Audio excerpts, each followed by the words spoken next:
Digital ലോകത്തെ തട്ടിപ്പുകളെയും നമ്മൾ ഒട്ടും പ്രതീക്ഷിക്കാത്ത സൈബർ ക്രൈമുകളും ചർച്ച ചെയ്യുന്ന അച്യുത അവതാരം എന്ന മൂവിയുടെ വിശേഷങ്ങളുമായി ക്രൂ മെമ്പേഴ്സ് നമ്മളോടൊപ്പം എത്തിയിട്ടുണ്ട്. Hello, welcome to the show. Real ലൈഫിനെ റിഫ്ലക്ട് ചെയ്ത് കാണിക്കുന്ന ഒരു ഫിലിമാണ് അച്യുത അവതാരം. ഡിജിറ്റലി നമ്മൾ എപ്പോഴും അവൈലബിൾ ആണ്, എപ്പോഴും നമ്മൾ അതിൽ എൻഗേജ്ഡ് ആയിട്ട് ഇരിക്കുകയാണ്. ഐ ഗസ് ഇപ്പം ഒന്നിലും പ്രൈവസി ഇല്ല. Instagram, Facebook, WhatsApp, everything. Okay, നമുക്ക് അതുപോലെ വരുന്ന ഒരു കോമൺലി വരുന്ന സ്പാം ആണ് വെർച്വൽ അറസ്റ്റ് അല്ലേ? അത് ഡിസ്കസ് ചെയ്യണ്ടോ? അത് ലീഗൽ അല്ല actually. Few in his own form, and few digitally we have done some glitches.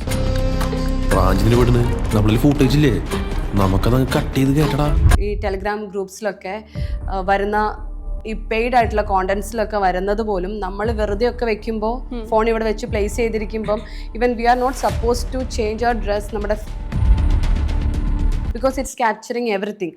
ആ വീഡിയോ പോലും ലീക്ഡ് ആയിട്ട് വേറെ ഗ്രൂപ്പിൽ even a cyber crime can spoil a relationship very beautifully. Yes.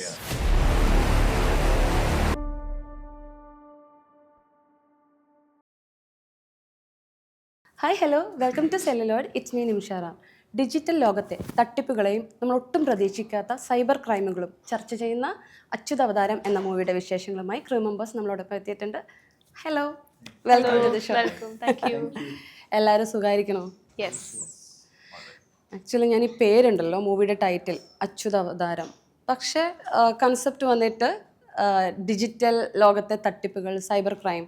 So എങ്ങനെയാണ് ഈ ഒരു ടൈറ്റിൽ, ആരിൽ നിന്നാണ് തുടങ്ങേണ്ടത്? ഓക്കെ, മാളവിക. അതെ. സോ ഞങ്ങളുടെ ഈ സ്ക്രിപ്റ്റ് എന്ന് പറയുന്നത് ഒരു സൈബർ ക്രൈം ഇഷ്യൂവിനെയാണ് നമ്മൾ അവയർനെസ് കൊടുക്കണം എന്നുള്ളൊരു ഇൻറ്റൻഷനിലാണ് നമ്മൾ ചെയ്തത്. സോ ഇത് ശരിക്കും പറഞ്ഞു കഴിഞ്ഞാൽ ഡയറക്ടറിൻ്റെ ഒരു പേഴ്സണൽ ഇൻസിഡൻറ്റും കൊണ്ട് ഒരു ഇൻഫ്ലുവൻസ് ആയിട്ടുള്ളൊരു ഇഷ്യൂ ആണ് ഈ പ്ലോട്ടാണ് ഈ ഫിലിം. സോ സൈബർ ക്രൈം എന്ന് പറയുന്നത് ഇപ്പോഴത്തുള്ള ലോകത്ത് വളരെ പ്രിവലൻ്റ് ആയിട്ടുള്ള ഒരു ഇഷ്യൂ ആണ്. ഇപ്പോൾ പോലും കുറച്ച് നേരം മുമ്പ് നമ്മൾ ഡിസ്കസ് ചെയ്യായിരുന്നു. ഇപ്പോൾ ഇൻസ്റ്റഗ്രാമിലൊക്കെ വരുന്ന ഒരുപാട് അപ്ഡേറ്റ്സ് കാരണം എത്രയോ ആൾക്കാർക്ക് അത് ലൈക്ക് ബാധിക്കുന്നുണ്ട്, ചിലവർക്ക് അത് ബാധിക്കുന്നില്ല. ഇപ്പോൾ ഈ OTP സ്കാംസ്, അങ്ങനെ ഈ SMS സ്കാംസ്, ഫോൺ കോൾ കൂടെ സ്കാം, അപ്പം ഇങ്ങനെ ഒരുപാട് വരുന്നൊരു ടൈമിലായതുകൊണ്ട് നമ്മൾ വിചാരിച്ചു ഓക്കെ ഒരു സൈബർ ക്രൈം അവയർനെസ് കൊടുക്കണം. ആൻഡ് അത് എത്ര പറ്റുന്നോ അത്രയും ഓഡിയൻസിലോട്ട് നമ്മൾ കൊണ്ടുവരണം എന്നുള്ളൊരു ഇൻറ്റൻഷനിലാണ് അച്യുത അവതാരം ചെയ്തത്. സോ ഇതിൽ അച്യുത എന്ന് പറയുന്നതാണ് എൻ്റെ ക്യാരക്ടർ. സോ അച്യുത എന്ന് പറയുന്നൊരു ഒരു നോർമൽ വുമനെ മിറർ ചെയ്യുന്ന ഒരു ക്യാരക്ടറാണ്, റിഫ്ലക്ട് ചെയ്യുന്ന ഒരു ക്യാരക്ടറാണ് അച്യുത. സോ ഇതിൽ അവതാരം എന്ന് നമ്മൾ ഉദ്ദേശിക്കുന്നത് അവളുടെ ഡിഫറെൻറ്റ് ഷെയ്ഡ്സ് ഓഫ് കറേജ്. അവൾ എങ്ങനെയാണ് ഈ ഓരോരോ തടസ്സങ്ങൾ കഴിയുമ്പോഴും അവൾ എങ്ങനെയാണ് മാറുന്നത്, അവൾ എങ്ങനെയാണ് ആ ഒരു സിറ്റുവേഷനെ ഹാൻഡിൽ ചെയ്യാൻ അഡാപ്റ്റ് ചെയ്യുന്നത്. സോ ആ ഒരു ജേർണിയിൽ ത്രൂ ആണ് നമ്മൾ ഈ സൈബർ ക്രൈം ഇഷ്യൂ നമ്മൾ ഈ ഫിലിമിൽ വളരെ പ്രിവലൻ്റ് ആയിട്ട് നമ്മൾ കാണിക്കാൻ ഉദ്ദേശിച്ചിട്ടുള്ളത്. ആൻഡ് ഇതൊരു പുതിയ ഒരു ഫിലിം മേക്കിംഗ് സ്റ്റൈലാണ് നമ്മൾ ട്രൈ ചെയ്തിട്ടുള്ളത്. ഒരു Hollywood style non linear film making ആണ് നമ്മളിവിടെ ട്രൈ ചെയ്തിട്ടുള്ളത്. സോ ഒരു ആൾക്കാർക്കും ഒരു പസിൽ സോൾവ് ചെയ്യുന്ന പോലെയായിരിക്കും ഈ ഫിലിം കാണുമ്പോൾ. കാരണം നമ്മുടെ ഇപ്പോൾ ജീവിതത്തിൽ പോലും എല്ലാം നമുക്ക് അറിഞ്ഞ് മുൻകൂട്ടി കാണുന്ന ഓരോരോ സീൻസ് അല്ലല്ലോ. നമ്മൾ ആ ഒരു പർട്ടിക്കുലർ സിറ്റുവേഷൻ വരുമ്പോഴല്ലേ നമ്മളെല്ലാം ഹാൻഡിൽ ചെയ്യുന്നത്. സോ അതേപോലെ തന്നെ ഈ ഫിലിമിലും ഓരോരോ ക്യാരക്ടേഴ്സിൻ്റെ ഉള്ള സ്റ്റോറി ലൈനും ഇങ്ങനെ വളരെ ക്രിസ് ക്രോസ് ആയിട്ടായിരിക്കും ഇനീഷ്യലി സ്റ്റാർട്ട് ചെയ്യുക. പക്ഷെ ആ ത്രെഡും പസിലൊക്കെ സോൾവ് ആവുന്നത് ഇതിൻ്റെ സെക്കൻഡ് ഹാഫ്, ആ ഒരു ക്ലൈമാക്സ് വരുന്ന വരെ നമുക്ക് ആ ഒരു പസിൽ സോൾവ് ചെയ്യാനുള്ളൊരു ടാസ്ക് ആയിരിക്കും. അപ്പോൾ അങ്ങനത്തെ ഉള്ള ഒരു സ്റ്റോറി മേക്കിങ്ങിലാണ് നമ്മൾ അച്യുത അവതാരം ഒരു സൈബർ ക്രൈം ഇഷ്യൂനെ നമ്മൾ ഈ ഓഡിയൻസിലോട്ട് കൊണ്ടുവരുന്നത്. ഓക്കെ, വളരെ ഡീറ്റെയിൽ ആയിട്ട്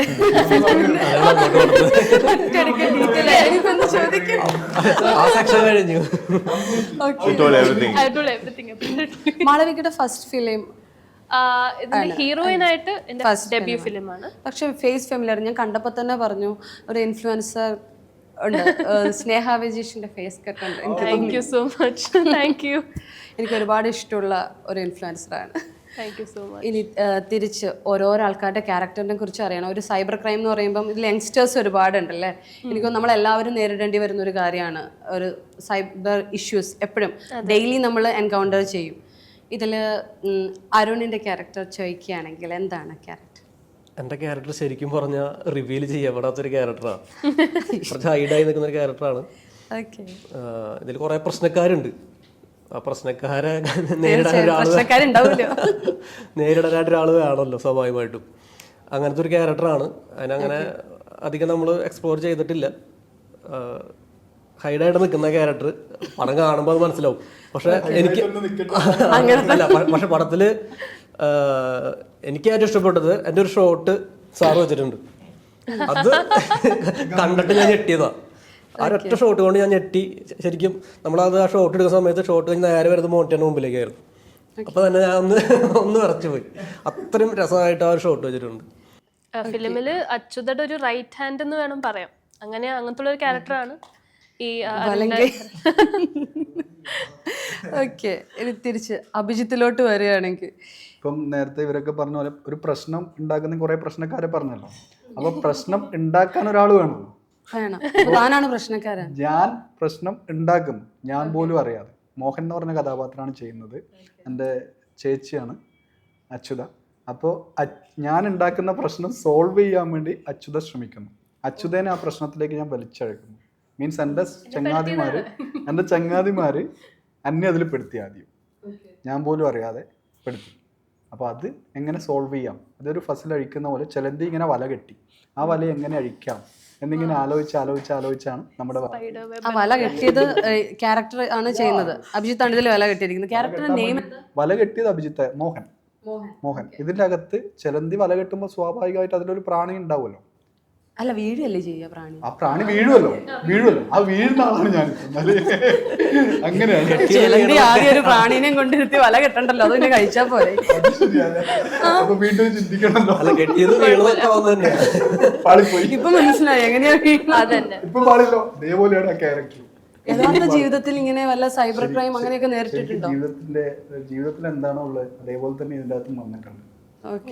മൂവി കാണുമ്പോൾ മാത്രമേ എല്ലാവർക്കും മനസ്സിലാക്കാൻ. അതെ, അപ്പൊ പറ. ഇനിയിപ്പം എന്റെ ഇൻസ്റ്റാഗ്രാം അക്കൗണ്ടിൽ നിന്ന് പോകുന്ന മെസ്സേജ് ഒന്നും ഞാനല്ല അയക്കുന്നത്, അതല്ലേ പറയാൻ പോണേ. ആരും തന്നെ ഞാനാണെന്ന് കരുതരുത്. എന്റെ അക്കൗണ്ടിൽ നിന്ന് പലതരം മെസ്സേജുകളൊക്കെ പോയേക്കാം, പക്ഷെ അത് ഞാനല്ല. ഓക്കെ, അഡ്വാൻസ് ആയിട്ട് പറഞ്ഞിരിക്കും. ഇപ്പൊ മനസ്സിലായി. അപ്പൊ ഇതുപോലെ പ്രശ്നത്തിൽ ചെന്ന് ചാടുന്ന ക്യാരക്ടറിനെ രക്ഷിക്കുകയാണ് അച്യുത, അതിന് വലങ്കായിട്ട് നിൽക്കുകയാണ് അരുൺ. ഏകദേശം ഏറ്റവും കൂടുതൽ പ്രശ്നം ഉണ്ടാക്കുന്ന ഒരു ക്യാരക്ടറാണ് മോഹൻ. മതിയല്ലോ ഇങ്ങനെ ഒരു അനിയൻ ഉണ്ടായപ്പോൾ. എല്ലാ വീട്ടിലും ഉണ്ടാവുമല്ലോ ഇതുപോലെ ഒരാൾ. സ്വാഭാവികമായിട്ട് ഒരു വീട്ടില് അച്ഛൻ, അമ്മ, മക്കൾ ഉണ്ടെങ്കിൽ അതിൽ ചിലപ്പോൾ മകനായിരിക്കാം, ചിലപ്പോൾ മകളായിരിക്കും. ആരെങ്കിലും ഒരാൾ ഒരു പ്രശ്നക്കാരുണ്ടാവാം. അപ്പോൾ അതിൽ മാന്യമായിട്ട് ഞാനത് ഏറ്റെടുത്തിരിക്കുന്നു. നന്നായി. ജീവിതത്തിലും ഫിലിമിലും ഒക്കെ ഒരേപോലെ ജീവിതത്തിൽ എനിക്ക് സഹോദരി ഇല്ല. അപ്പൊ എന്റെ സഹോദരിയായിട്ട് ചേച്ചി. അപ്പൊ ചേച്ചിക്ക് എങ്ങനെ പണി കൊടുക്കാമെന്ന് ഞാൻ ആലോചിച്ചുകൊണ്ടിരിക്കുകയായിരുന്നു. അതിനൊരു കാരണം ഇവിടെ കിട്ടി. റിയൽ ലൈഫിൽ ഉണ്ടായിട്ടില്ല, പക്ഷെ മൂവിയിൽ അതുണ്ട്. അത് ഉപയോഗപ്പെടുത്താനും പറ്റിയെന്ന്. ഇനി ജോസഫിലോട്ട് വരാണെങ്കിൽ, ജോസഫിനെ കണ്ടപ്പോൾ തന്നെ ഞാൻ ഇത് എവിടെയോ കണ്ടിട്ടുണ്ട്. അങ്ങനെ പറഞ്ഞു വരുമ്പോഴാണ് ഓസ്ലറിലെ പൂമാനമേ പാടിയ അല്ലേ? കുറെ ആൾക്കാർ ആ ഓസ്ലർ ചെയ്തതിന് ശേഷം ചോദിച്ചിട്ടുണ്ടോ? പിന്നെ ആ ക്യാരക്ടർ ഇപ്പോഴും ഓർത്തിരിക്കുന്നു എന്ന് പറയുന്നത് തന്നെ നമുക്ക് ഏറ്റവും വലിയൊരു ഭാഗ്യം. അതിൽ സജി ചേട്ടൻ്റെ ചെറുപ്പക്കാരായിരുന്നു ഞാൻ ചെയ്തിട്ടുണ്ടായിരുന്നു. മാത്രമല്ല ആ സോങ് അന്ന് പ്രേക്ഷകർ ഓൾറെഡി പണ്ട് ഏറ്റെടുത്ത ആ സോങ് വീണ്ടും ഏറ്റെടുത്തത് അറിയുമ്പോൾ വളരെ സന്തോഷം. അതിപ്പോഴും ആൾക്കാർ എപ്പോഴും കാണുമ്പോൾ ആ ഒരു റെഫറൻസ് പറയാറുണ്ട്. എനിക്ക് ആ പാട്ട് കേൾക്കുമ്പോൾ പണ്ടൊക്കെ മമ്മൂക്കിയോട് മാത്രം ഓർമ്മ വരുമെങ്കിൽ ഇപ്പം ആഡമിനെയും തന്നെ ഒരുപോലെ ഓർമ്മ വരും. അത് പാട്ട് പാടി കഴിഞ്ഞപ്പോൾ എന്തായിരുന്നു സംഭവിച്ചത്? അല്ല, ഫിലിമില് ആ ശബ്ദം പോയി. പിന്നെ ശബ്ദം ഇല്ലല്ലോ, മനസ്സിലായി. പിന്നെ പാടാൻ പറ്റിയിട്ടില്ല. പിന്നെ ഇപ്പോഴാണ് സംസാരിക്കണേ.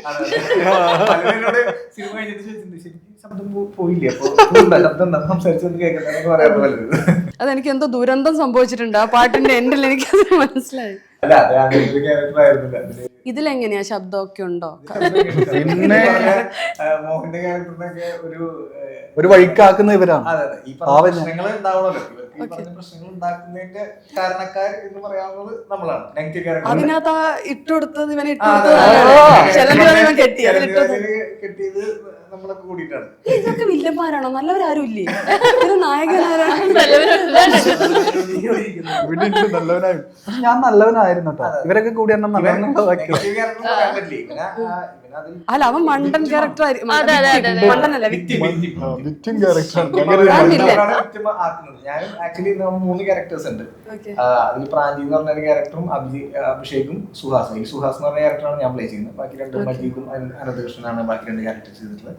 നമ്മൾ മൂന്നുപേരും കൂടിയിട്ടാണ് ഈ പറഞ്ഞ മോഹൻ എന്ന് പറയുന്ന ക്യാരക്ടറിനെ ഒരു വഴിക്ക് ആക്കുന്നത്. കുളിപ്പിച്ച് കിടത്തി. എല്ലാ ഒരു സാഹചര്യങ്ങൾ കൊണ്ട് സംഭവിച്ചു എന്നൊക്കെ പറയാം. സാഹചര്യങ്ങളുടെ പ്രതീതി. പക്ഷെ ഇതിനൊക്കെ ഇങ്ങനെയൊക്കെ നമ്മൾ ചെയ്യുമ്പോഴും അതിന് കൃത്യമായിട്ട് നമുക്ക് DOP സാർ ആനന്ദ് സാർ ആനന്ദിലോട്ട് വരാണ്. Actually you are from Bangalore. Bangalore. Yeah. Okay. So tell me about your role without camera. My role. നമ്മളെ കൺട്രോൾ ചെയ്ത് അല്ല ക്യാമറ ഒന്നും ഇല്ലല്ലോ, നമ്മളൊക്കെ അവിടെ വെറുതെ നിൽക്കാൻ പറ്റില്ല. So it's the backbone. Yeah.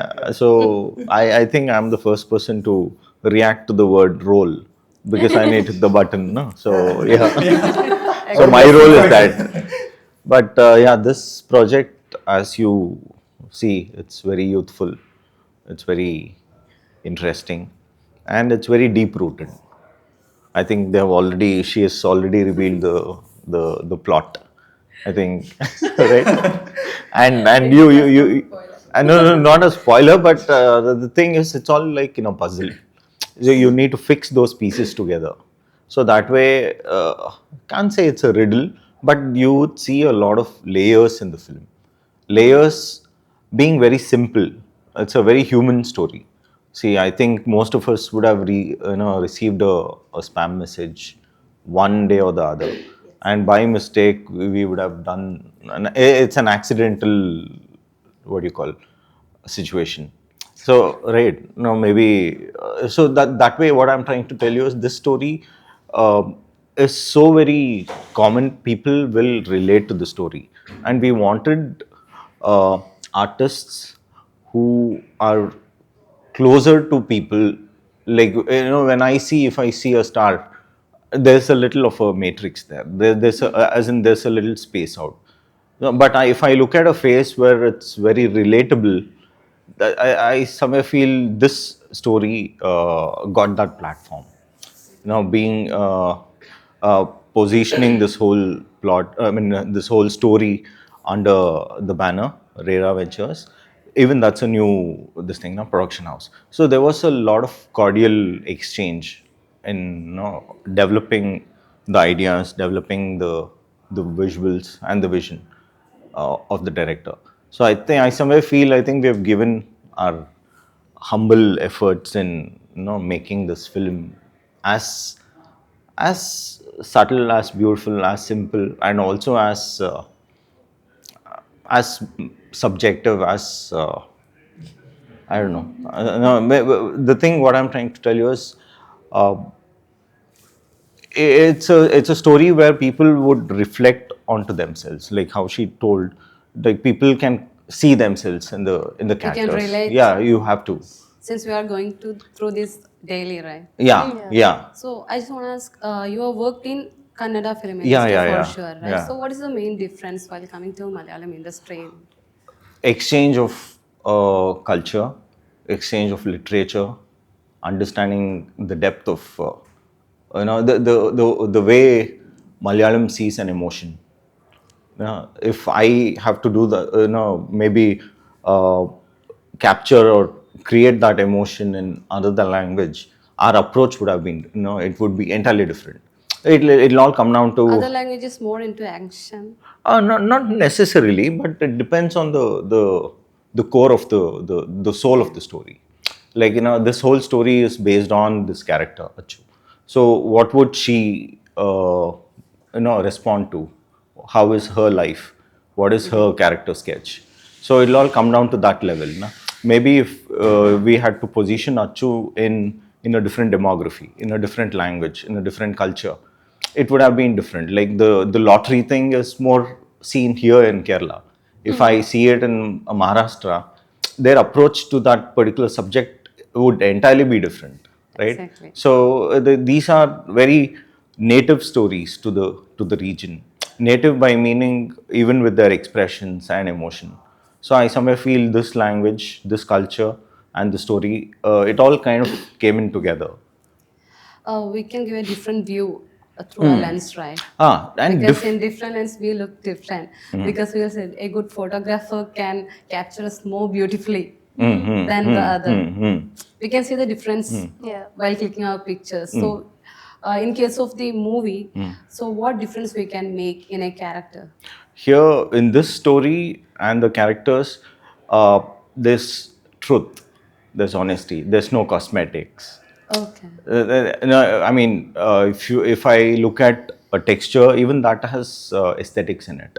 So each character has their true self in it. Like it's not like they're performing, they're acting, they're living that particular character. ഇനി മാളവികയിലോട്ട് തിരിച്ചു വരികയാണെങ്കിൽ ബാംഗ്ലൂർ ആണല്ലേ പഠിച്ചതൊക്കെ. അപ്പൊ അവിടെ കന്നഡ മൂവീസ് ഒക്കെ കാണാറുണ്ടായിരുന്നോ? അതെ. മലയാളം മാത്രമാണ് കാണാൻ? അല്ലല്ല, അവിടെ സത്യം പറഞ്ഞാൽ Bangalore is A mix of load of language and culture. So നമ്മൾ എല്ലാ സ്ഥലത്തുനിന്നും മോസ്റ്റ് ആൾക്കാരും വന്ന് എത്തിപ്പെടുന്നത് ബാംഗ്ലൂരിലാണ്. സോ എനിക്ക് ചെറുപ്പം തൊട്ടേ കന്നഡ, തമിഴ്, മലയാളം ഇങ്ങനത്തെ ഓരോ ലാംഗ്വേജിലും നമുക്ക് അത്രയും കൾച്ചർ ഉണ്ടായിരുന്നു. തമിഴിലാണ് കൂടുതൽ ഇഷ്ടം. സോ അങ്ങനെ അത് പറഞ്ഞ അടുത്ത ഫിലിമിലൊക്കെ മലയാളത്തിൽ വരാനുള്ള. സോ അതെ, ഇപ്പൊ ഞാൻ കൂടുതൽ ഫ്ലുവന്റ് കന്നഡ, തമിഴ് അങ്ങനെയൊക്കെയാണ്. പക്ഷെ ഞാൻ വളരുമ്പോഴും ഇങ്ങനെ ഫുൾ എൻ്റെ അറൗണ്ട് മൊത്തം ഡിഫറെന്റ് ലാംഗ്വേജസ് ആയിട്ട് ഞാൻ എപ്പോഴും ഒരു ക്ലോസ് കോണ്ടാക്ട് ഉണ്ടായിരുന്നു. അപ്പോൾ പെർട്ടിക്കുലർലി കന്നഡ ഫിലിം തന്നെയാണോന്ന് അങ്ങനെയില്ല, മലയാളം, തമിഴ്. കൊളീഗ്സ് ഒക്കെ പറയാറുണ്ടോ എപ്പോഴെങ്കിലും മലയാളി ഫിലിംസ് ഒക്കെ കാണാറുണ്ട്? ഈവൻ ഞാൻ അവിടെ പഠിച്ച സമയത്തൊക്കെ ഞാൻ കാണിക്കുമ്പോഴാണ് അവർ കാണാറ്. ബിക്കോസ് അവർ more like thrillers, realistic movies ഒന്നും വേണ്ടായിരുന്നു. ആഫ്റ്റർ പ്രേമലു എല്ലാവരും പക്ഷെ ഐ തിങ്ക് ഇപ്പോഴത്തെ ഒരു ഇത് നോക്കിക്കഴിഞ്ഞു കഴിഞ്ഞാൽ ഇവനിപ്പോ കന്നഡ ഓഡിയൻസ് ആയിക്കോട്ടെ, അവർക്കും ഒരുപാട് ഇപ്പോൾ എക്സ്പെരിമെന്റൽ ഫിലിംസിന്റെ ആ ഒരു ടേസ്റ്റ് അവർക്ക് ഇപ്പൊ കിട്ടി. സോ അവർക്കും ഇപ്പോൾ എസ്പെഷ്യലി മലയാളം ഫിലിംസ് അവിടെ വളരെ സക്സസ്ഫുൾ ആയിട്ട് ഓടുന്ന ഒരു ഇൻഡസ്ട്രി ആണ് ഇവൻ കന്നഡയിൽ പോലും. സോ അവിടെ ഞാൻ വളർന്നത് കന്നഡ അത് മാത്രമല്ല, എല്ലാ ലാംഗ്വേജസും ഞാൻ കണ്ട് വളർന്നിട്ടുണ്ട്. പക്ഷെ എനിക്ക് അതിൻ്റെതായിട്ടുള്ള ഒരു എലിമെന്റും എൻ്റെ ആ ഒരു അപ്ബ്രിങ്ങിങ്ങിൽ എന്തായാലും ഉണ്ടാവും. ആ ഒരു Bangalore, I am very proud to be from Bangalore because we have so much of cultures around this. So നമുക്ക് ആ ഒരു ലാംഗ്വേജോട്ട് കണക്ട് ചെയ്യുമ്പോഴും നമുക്ക് അത്രയും ബുദ്ധിമുട്ടുണ്ടായിരുന്നില്ല. ഇപ്പോൾ ഇവരായിക്കോട്ടെ, ഞങ്ങളുടെ entire crew members behind the scenes എല്ലാവരും കന്നഡിഗേഴ്സാണ്. അപ്പോൾ ഒരാൾക്ക് പോലും മലയാളം ലൈക്ക് എന്താ പറയുക, ആ ഒരു ലാംഗ്വേജ് അത്രയും അവർക്ക് യൂസ്ഡ് അല്ല. പക്ഷെ അവർക്ക് മനസ്സിലാക്കാൻ പറ്റും, അവർക്ക് മനസ്സിലാവും. മാത്രമല്ല ഇവൻ ഈ പ്രോസസ് ത്രൂ തന്നെ ഇവരും മലയാളം പഠിച്ചു.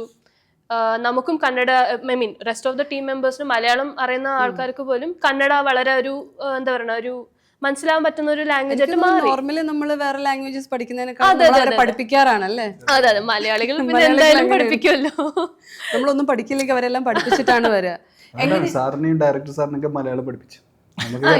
മലയാളം മനസ്സിലാവും. I can understand. ഇതിൽ ആക്ച്വലി നിങ്ങളുടെ എല്ലാവരും തമ്മിലുള്ള കെമിസ്ട്രി ആരായിരുന്നു ഏറ്റവും ഫണ്ണി? ആരായിരുന്നു ഈ കൂട്ടത്തില് ഏറ്റവും ഫണ്ണി? നമ്മുടെ മോഹൻ അഭിയായിരുന്നു.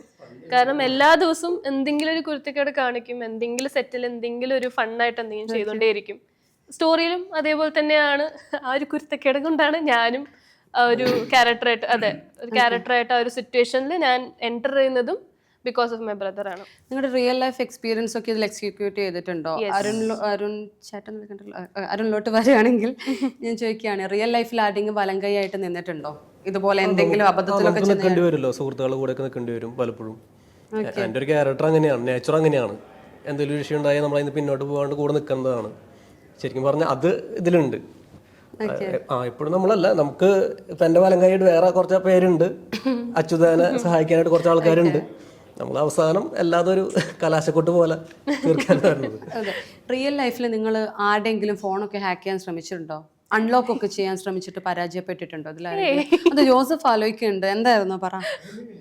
ഇതിപ്പോൾ സൈബർ ക്രൈം ഇങ്ങനെ ചർച്ച ചെയ്യുന്നതുകൊണ്ട് തന്നെ ഇതിൽ നല്ല ഐഡിയ ഉണ്ടായിരിക്കുമല്ലോ ഡയറക്ടേഴ്സിനും കൂടിയുള്ള ആൾക്കാർക്കൊക്കെ ഒരു ഹാക്കിങ്ങിനെ കുറിച്ചോ അല്ലെങ്കിൽ എല്ലാത്തിനെ കുറിച്ചും. അപ്പോൾ ആരെങ്കിലും ഇതിൻ്റെ ഷൂട്ടിംഗ് ഒക്കെ കഴിഞ്ഞ് കഴിയുമ്പോൾ നമ്മുടെ ഫോൺ ഹാക്കായോ നോക്കാൻ വേണ്ടി വാട്സാപ്പ് ചാറ്റൊക്കെ ഡിലീറ്റ് ചെയ്തിട്ടുണ്ടോ?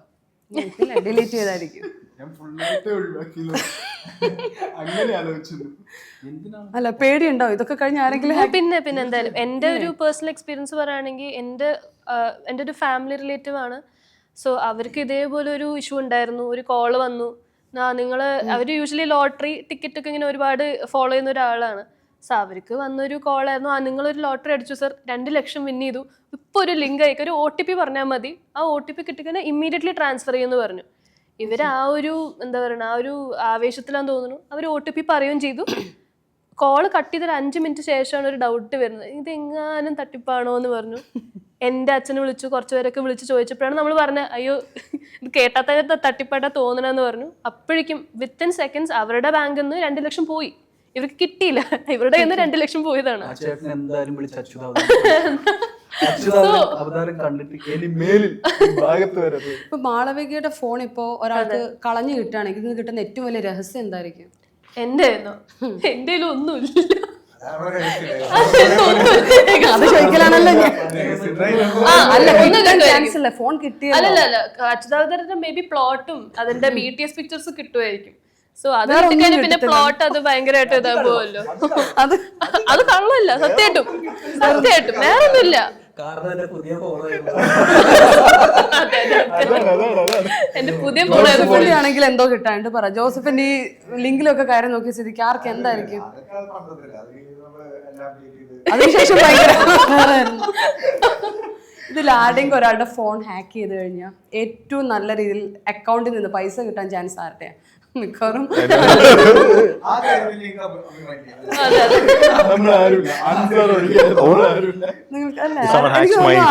അക്കൗണ്ടിൽ അത്യാവശ്യം ഉണ്ടായിരിക്കും അല്ലേ? എന്താ വല്ലതും കിട്ടാൻ ചാൻസ് അല്ലേ? ആരുടെ അക്കൗണ്ടിൽ നിന്ന് കിട്ടാൻ പ്രതീക്ഷ ഇതില്?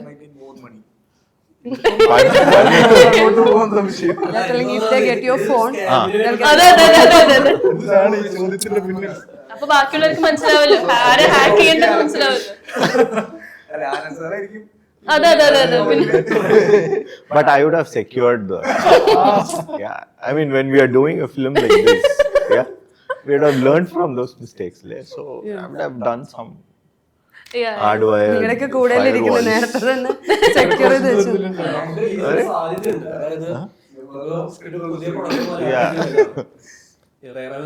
പുതിയ പ്രശ്നം മലയാളത്തിലേക്ക് വരാണ്. അപ്പൊ ആദ്യത്തെ ഒരു പ്രൊജക്ട് ആണ് ഇപ്പൊ നമ്മൾ അഭിനയിച്ചിട്ട് ഈ വിശേഷം പറഞ്ഞുകൊണ്ടിരിക്കുന്നത്. അപ്പൊ ഇനി നമുക്ക് അവസരങ്ങൾ കിട്ടാണ്, കാശ് കിട്ടാനായാലും അവസരം സാധ്യതയാണ്. ഇതൊരു സൈബർ അവയർനെസ് അല്ലേ കൊടുക്കുന്നത്? സോ ഇത് സൈബർ അവയർനെസ് കൊടുക്കുന്നതുകൊണ്ട് തന്നെ നിങ്ങളും അത്യാവശ്യം പഠിച്ചിരിക്കണമല്ലോ അല്ലേ? ഇപ്പൊ മൂവി കഴിഞ്ഞു കഴിയുമ്പോൾ എന്താണ് നിങ്ങൾ ടെക്നിക്കലി പഠിച്ച ഓരോരാൾ പറയുകയാണെങ്കിൽ? LTS അതിന്റെ ഒരു എന്താ പറയുക മെസ്സേജ് സിസ്റ്റം ഉണ്ട്. അപ്പം ഈ ഈവൻ ഫിലിമിൽ പോലും നമ്മളൊരു ഡയലോഗിൽ അത് അവയർനെസ് ആയിട്ടാണ് കൊടുക്കണം. നമുക്ക് BSNL ഒക്കെ വരുമ്പോൾ സോ അതിലിപ്പം G എന്ന് പറയുമ്പോൾ ഗവൺമെന്റ് ഇൻഫർമേഷൻ കൊടുക്കുന്നു, S എന്ന് പറയുമ്പോൾ സർവീസ് റിലേറ്റഡ്. അപ്പൊ ആ ഒരു അവയർനെസ് നമ്മൾ ഫിലിമിലും പറയുന്നുണ്ട്. അത് പല ആൾക്കാർക്കും അറിയില്ല. അതെ. സോ അതൊരു മനസ്സിലാവും, കൃത്യമായിട്ട് പറയുന്നു. ഓക്കെ, നമുക്ക് അതുപോലെ വരുന്ന ഒരു കോമൺലി വരുന്ന സ്പാം ആണ് വെർച്വൽ അറസ്റ്റ് അല്ലേ?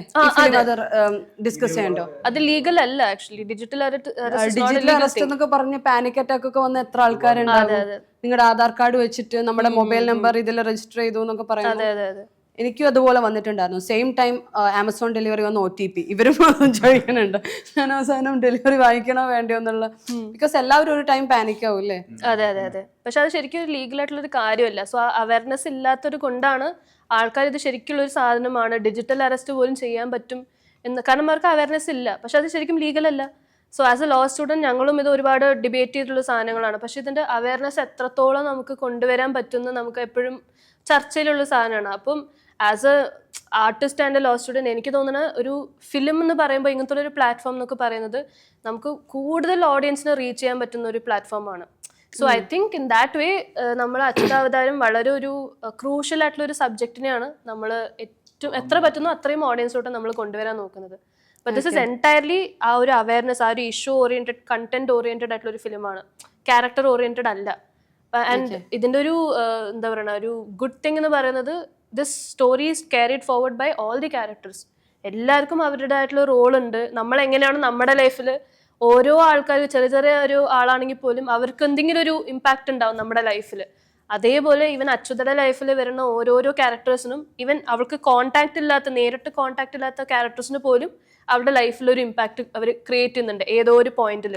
സോ അങ്ങനത്തെ ഉള്ളൊരു വെബ് ഓഫ് കണക്ഷൻസ് ഒക്കെയാണ് കാണിക്കുന്നത്. വളരെ ഒരു റിയൽ ലൈഫിനെ റിഫ്ലക്ട് ചെയ്ത് കാണിക്കുന്ന ഒരു ഫിലിമാണ് അച്യുതാവതാരം. നമ്മുടെ വീട്ടിലൊക്കെ നടക്കുന്ന സംഭവം. ഒരു പക്ഷെ നാളെ എൻ്റെ വീട്ടിൽ വരാം. അതെ തീർച്ചയായും നമ്മളെല്ലാവരും ഫേസ് ചെയ്യാൻ പറ്റുന്ന അല്ല ഡിജിറ്റലി നമ്മൾ എപ്പോഴും അവൈലബിൾ ആണ്, എപ്പോഴും നമ്മൾ അതിൽ എൻഗേജ്ഡ് ആയിട്ട് ഇരിക്കുകയാണ്. ഐ ഗസ് ഇപ്പം ഒന്നിലും പ്രൈവസി ഇല്ല. Instagram, Facebook, WhatsApp everything interconnected ആണല്ലേ. സോ നമ്മുടെ end to end encryption recent എടുത്തു കഴിഞ്ഞു ഇൻസ്റ്റാഗ്രാമിൽ. സോ എല്ലാവരും ചാറ്റൊക്കെ ചെയ്യുമ്പോഴും സൂക്ഷിച്ച് ചെയ്യുക, ഇതിനൊന്നും പ്രൈവസി ഇല്ല. അതാണ് പറഞ്ഞത്. വൺ മോർ തിങ്, നമ്മളെല്ലാവരും അവെയർ ആയിട്ടിരിക്കേണ്ട വേറൊരു കാര്യമാണ് അല്ലേ, നമ്മുടെ camera, mike, everything full time on ആണ്. യെസ്. സോ ഈവൻ പല ലിങ്കുകളും ഈ ടെലിഗ്രാം ഗ്രൂപ്പ്സിലൊക്കെ വരുന്ന ഈ പെയ്ഡ് ആയിട്ടുള്ള കോണ്ടന്റ്സിലൊക്കെ വരുന്നത് പോലും നമ്മൾ വെറുതെ ഒക്കെ വെക്കുമ്പോൾ ഫോൺ ഇവിടെ വെച്ച് പ്ലേസ് ചെയ്തിരിക്കുമ്പം even we are not suppose to change our dress നമ്മുടെ ഫോൺ അവിടെ വെച്ച് കഴിഞ്ഞാൽ, ബിക്കോസ് ഇറ്റ്സ് ക്യാപ്ചറിങ് എവറിത്തിങ്. ആ വീഡിയോ പോലും ലീക്ഡ് ആയിട്ട് വേറെ ഗ്രൂപ്പിൽ കൊടുക്കുന്നുണ്ട്. I guess you are all aware about that അല്ലേ? അപ്പൊ എത്ര പേര് ഫോൺ ഈ ക്യാമറ എടുത്തിട്ട് ബാത്റൂമിൽ പോകാറുണ്ട്? ക്യാമറ അവിടെ സൈഡിൽ വെച്ചിട്ട് സൈഡിൽ വെക്കാറില്ലേ? സൈഡിലല്ലേ ബാത്റൂമിൽ ഫോൺ യൂസ് ചെയ്യാറില്ലേ? ഗെയിം കളിക്കുന്ന ആൾക്കാരൊക്കെ ഉണ്ട് അതിലിരുന്നിട്ട്. ഓണാക്കാറില്ല. ക്യാമറ ഓൺ ആക്കിയിട്ട് ക്യാമറ അല്ല, ഗെയിം ഒക്കെ കളിച്ചോണ്ടൊക്കെ ഫോൺ സ്ക്രോൾ ചെയ്തോണ്ട്. ഇല്ല നിങ്ങൾ ആരും എന്റെ അടുത്താലും ഫോൺ എപ്പോഴും സൈഡിൽ തന്നെയായിരിക്കും. കയ്യിൽ അത് ഒഴിവാക്കാൻ പറ്റില്ല. വേറെ ഇരിക്കാന്നുള്ളത് തന്നെയാണ്. അതെന്താണോ അതിനുള്ള സാധ്യതകൾ മനസ്സിലാക്കിയിട്ട് ഇരിക്കാന്നുള്ളത് തന്നെയാണ്. ഇനി ഇതിൽ ഈ ഫിലിമിൽ വേറൊരു ഷെയ്ഡ് കാണിക്കുന്നുണ്ട്, ഒരു സ്പിരിച്വൽ സൈഡ് അല്ലേ. നമുക്ക് പോസ്റ്റർ നോക്കിക്കഴിഞ്ഞാൽ മനസ്സിലാകും. വൺ സൈഡിൽ മാളവികയുടെ ഫേസ് കാണിക്കുന്നു, ഓൺ ദ അതർ സൈഡ് ദേവിയാണോ ഓക്കെ. ഇത് കാസർഗോഡ് ഒരു കോൺസെപ്റ്റ് ഓൾസോ പറയുന്നുണ്ട്, തെയ്യത്തിന്റെ. എന്താണ് അതിലെ ഒരു റിലേറ്റ് ചെയ്യുന്നത്, എങ്ങനെയാണ്? നല്ലപോലെ ഡിവോഷണൽ എലമെന്റ് ഉണ്ട്. ഓക്കെ. ഇതൊരു എന്താ പറയുക, അച്യുത പറഞ്ഞ ഒരു ക്യാരക്ടർ, അവള് വളരെ സ്പിരിച്വലി റൂട്ടഡ് ആയിട്ടുള്ള ഒരു കുട്ടിയാണ്. സോ അവളുടെ ഒരു, എനിക്ക് തോന്നുന്ന ഓരോ സ്റ്റെപ്പിലും ഈ ഒരു സ്പിരിച്വാലിറ്റി അവൾ എപ്പോഴും ഒരു അവൾക്കൊരു പ്രൊട്ടക്റ്റീവ് ഷീൽഡ് ആക്കി കൊടുക്കുന്നത് തന്നെ ആ സ്പിരിച്വാലിറ്റി ആണ്. സോ അതെ അതെ, ദൈവം നമ്മുടെ കൂടെ ഉണ്ടെന്നുള്ളൊരു വിശ്വാസമാണ്. അപ്പൊ ഈ ഫിലിമില് അത് വളരെ നമ്മൾ എടുത്ത് കാണിക്കുന്നുള്ളൊരു വൺ ഓഫ് ദി ജോണേഴ്സ് ആണ് സ്പിരിച്വാലിറ്റി. സോ അവൾക്ക് ഇതൊരു എന്താ പറയുക, സൈബർ ക്രൈം ആയിട്ട് മാത്രം നമ്മൾ വെച്ചില്ല. സോ നമ്മുടെ ഒരു ആസ് എ ഹ്യൂമൻ നമുക്ക് എന്തൊക്കെ ഇമോഷൻസ് ഉണ്ടാവും, അതിൽ spirituality is one of them. So ഇവളെ വളരെ സ്പിരിച്വലി റൂട്ടഡ് ആയതുകൊണ്ട് തന്നെ ആ ദൈവമാണ് ഇവളെ ഓരോ സ്റ്റെപ്പിലും അവളെ ഗൈഡ് ചെയ്ത് കൊണ്ടുപോകുന്നത്. സോ അവളെ ഓരോരോ അപകടത്തിൽ നിന്നും ലൈക്ക് രക്ഷിക്കുന്നതും സയൻസ് ത്രൂ രക്ഷിക്കുന്നതും ഈ ദൈവമാണ്. സോ അതിൻ്റെ ഒരു മെറ്റഫർ ആയിട്ടാണ് നമ്മൾ ഈ ഒരു ക്യാരക്ടറിനെയും നമ്മൾ ആ തെയ്യത്തിന്റെ ഒരു ക്യാരക്ടറിനെയും നമ്മൾ ഇവിടെ കൊണ്ടുവന്നിരിക്കുന്നത്. പക്ഷെ കാണുമ്പോൾ ഒരു കാന്താര വൈബ് ഉണ്ടാവും. ദൈവം ഒരു ഡിജിറ്റൽ സൈൻ ഒക്കെ കൊടുക്കണുണ്ടോ കണക്ട് ചെയ്ത് വരുന്ന സമയത്ത്? ദൈവത്തിന് മോഡേൺ. അപ്പൊ അതിന് അച്യുതാവതാരം കാണണം, അച്യുതാവതാരം കാണണം, ഉണ്ടോ ഇല്ലയെന്ന് അറിയാൻ വേണ്ടി. നമ്മൾ എന്തൊക്കെ പറയുമ്പോഴും നേരിട്ട് ദൈവം ഒരിക്കലും പ്രത്യക്ഷപ്പെടില്ല. പല രീതിയിലായിരിക്കും, പല തരത്തിലായിരിക്കും, പല രൂപത്തിലും ഭാവത്തിലുമായിരിക്കും. അപ്പൊ അതൊക്കെ പടം കണ്ടിട്ട് തീരുമാനിക്കും എങ്ങനെയാണ്. So how was the experience capturing Theyyam? I guess we have captured some moments. Yeah. I mean, it was good. It was quite a challenge because we were really, and these are true artists. The people who performed Theyyam, they're not the people who act that particular ritual.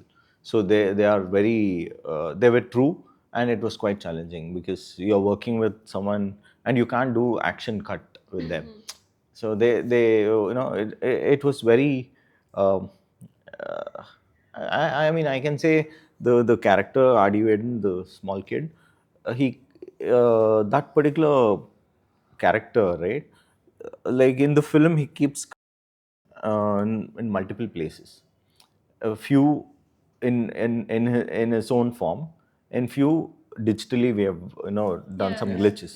So that approach of seeing spirituality, filming spirituality, was not just coined to only that particular phase. It was all over be it in choosing the location also. The whole space was very spiritual. So we are in their territory, in that particular zone. So even the in the store was Kasaragod.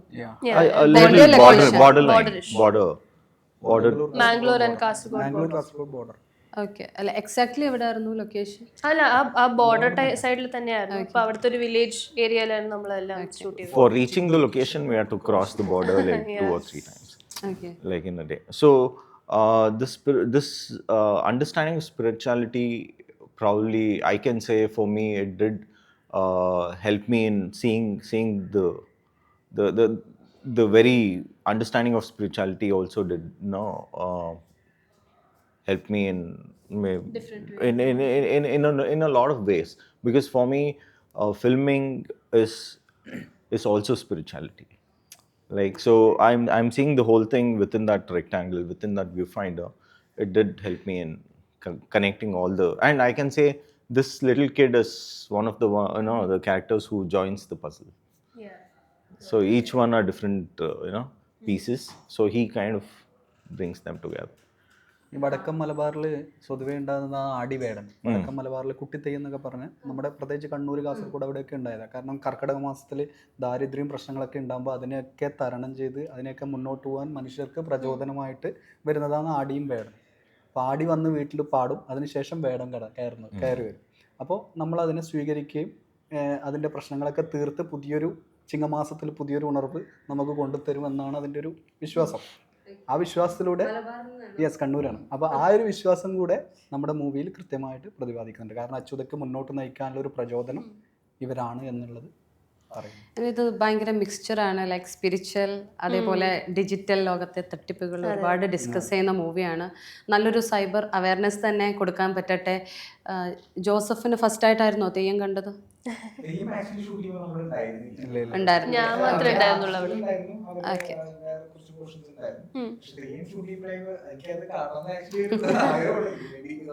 പക്ഷെ അത് വേറൊരു വൈബായിരുന്നു. Dancer കൂടിയാണ് മാളവിക. അതിലൊരു dancing പോർഷനും ഉണ്ട് എൻ്റെ. So അതിലും ഈ നമ്മൾ എൻഡിങ്ങിൽ നമ്മൾ എല്ലാ ആ സ്പിരിച്വൽ വേൾഡിൽ കൂടെ ഞാൻ ട്രാവൽ ചെയ്യുന്ന പോലൊരു പെർട്ടിക്കുലർ പാട്ടുണ്ട്. സോ ആ സമയത്താണ് നമ്മൾ ആ തെയ്യത്തിന്റെ മോസ്റ്റ് ഷോട്ട്സ് നമ്മൾ എടുത്തത്. And it was a night shoot. Amazing വൈബായിരുന്നു. First of all DOP sir പറയണ്ട, ഡയറക്ടർ സർ, DOP സർ, ഇവരുടെ ആ ഒരു വ്യൂവും എക്സ്പീരിയൻസും ഒക്കെ വെച്ച് നമ്മൾ നോക്കുമ്പം ആ ഒരു എലമെന്റ് ഈ ഒരു ക്രിയേഷനിൽ കൂടെ നമ്മൾ കാണുമ്പോൾ വേറൊരു വൈബായിരുന്നു, വേറെ ലോകത്തിൽ പോയി പോലെ തോന്നി. So definitely you should shoot Ottakkolam. That is one of the beautiful art. Okay. That's one of the forms, is it? Yes. Okay. And along with all the information that you provided, this whole story is very, it talks about relationships also. Okay. So the father, mother, father, daughter, father, son. Even a cyber crime can spoil a relationship very beautifully. Yes. Yeah. Anyways നമ്മൾ നല്ലൊരു നല്ലൊരു ടോക്കായിരുന്നു. മൊത്തത്തിൽ സംസാരിച്ചു കഴിഞ്ഞപ്പം ഒരു വലിയ awareness കിട്ടിയതുപോലെ ഈ film കണ്ടു കഴിയുമ്പോൾ എല്ലാവർക്കും നല്ലൊരു അവയർനെസ് ഉണ്ടാവട്ടെ. കൂട്ടത്തിൽ നിങ്ങളും ഒരു അബദ്ധത്തിലും ചെന്ന് ചാടാതിരിക്കട്ടെ. Especially Abhijith, same to you. അതെ, ഞാനിപ്പോൾ ഒന്നും ചെയ്യാറില്ല, ഇപ്പോൾ ആർക്ക് വേണമെങ്കിലും ഓപ്പൺ ചെയ്യാം. Anyway, thank you so much. Movie എപ്പോഴാണ് റിലീസ്? എപ്പോഴായിരുന്നു? 17th ജൂലൈ ആണ്. അപ്പോൾ 17th ജൂലൈ ഡെഫിനറ്റ്ലി എല്ലാവരും തിയേറ്ററിൽ പോയി തന്നെ മൂവി കാണുക. ഇതൊരു സൈബർ അവയർനെസ് ആയതുകൊണ്ട് തന്നെ എല്ലാവർക്കും ഒരുപാട് മെസ്സേജസ് ഈ മൂവിയിൽ നിന്ന് കിട്ടും. Thank you so much. Thank you so much. It was really good. Thank you. Celluloid Film